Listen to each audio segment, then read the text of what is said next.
मिठी नदीचे डिसिल्टिंगच्या कामांबद्दल काही गैरव्यवहार झाला आहे किंवा कसे ह्याच्याबद्दल ती SIT होती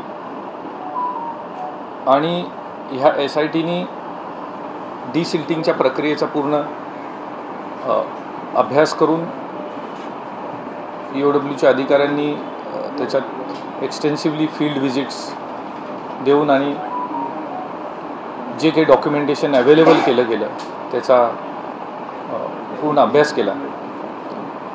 जे कॉन्ट्रॅक्ट्स अवॉर्ड केले गेले हे कॉन्ट्रॅक्ट्स डिसिल्टिंग, ट्रान्सपोर्टेशन, त्या ट्रान्सपोर्ट होताना ट्रकचं वेईंग आणि त्याच्यानंतर ते डम्पिंग, ग्राउंडवर जे डंप केलं जायचं याचा पूर्ण प्रोसेस स्टडी केली गेली आणि आम्ही याच्यामध्ये उलट्या बाजूनी तपास करत जो आत्तापर्यंत तपास झाला आहे त्याच्यामध्ये काही दखलपात्र स्वरूपाचे गुन्हे घडल्याचं निष्पन्न झाल्यामुळे आज सकाळी आझाद मैदान पोलीस स्टेशनला FIR रजिस्टर केली आणि ती EOWकडे तपासाला आलेली आहे. त्या FIRचा नंबर आहे 50/2025 इकॉनॉमिक ऑफेन्सेस विंग. सेक्शन 406, 409, 420, 465, 467, 468, 471 आणि 120B IPC या सेक्शनच्या अंतर्गत हा ऑफेन्स रजिस्टर करण्यात आलेला आहे. EOWनी ऑफेन्स रजिस्टर झाल्यानंतर 7 ठिकाणी सायमल्टेनियस सर्चेस कंडक्ट केलेल्या आहेत. त्या आत्तासुद्धा ती प्रोसेस चालू आहे. 9 असे आम्हाला फेक MOU मिळालेले आहेत.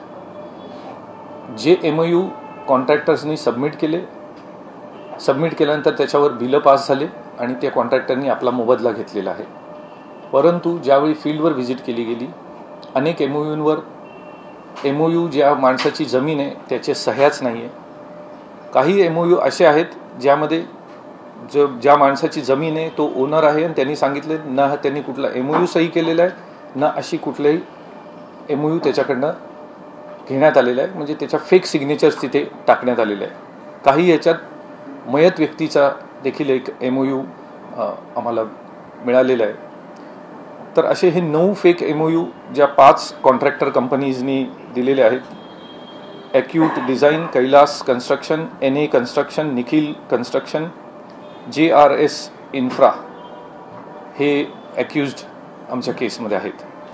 आमच्याकडे असे पुरावे आहेत की कॉन्ट्रॅक्टर मशीन परचेस करायला गेले, त्यांना एक मिडलमॅनकडे डायव्हर्ट करण्यात आलं. त्या मिडलमॅननी 3,09,00,000 रुपयाच्या मशीनचं 2 वर्षाचं भाडं हे आधी 8 कोटी रुपये सांगितलं, त्याच्यानंतर निगोसिएशन नंतर ते 4 कोटी रुपयावर करण्यात आलं. आणि हे करत असताना हे कॉन्ट्रॅक्टर्स या BMCचे जे रिस्पॉन्सिबल ऑफिसर्स होते ते आणि हे जे मिडलमॅन आहेत 3 ह्यांच्या कॉमन मीटिंग्स झाल्या आणि असे आमच्याकडे पुरावे आलेत आणि त्यामुळे 3 मिडलमॅन जे आहेत जय जोशी, वर्गो स्पेशालिटीज, केतन कदम, वोडर इंडिया आणि भूपेंद्र पुरोहित हे आमच्या केसमध्ये ॲक्युज्ड म्हणून निष्पन्न करण्यात आलेले आहेत. त्याचप्रमाणे हे मॅट्रॉप कंपनीचे जे अधिकारी आहेत दीपक मोहन आणि किशोर मेनन हे देखील याच्यात त्यांची इन्व्हॉल्वमेंट दिसल्यामुळे आम्ही त्यांना अक्यूज केलेलं असेल. एकंदरीत 65.54 crores सध्याच्या तपासामध्ये BMCचं या लोकांनी रॉंगफुल लॉस केलेलं आहे असं निष्पन्न होत आहे.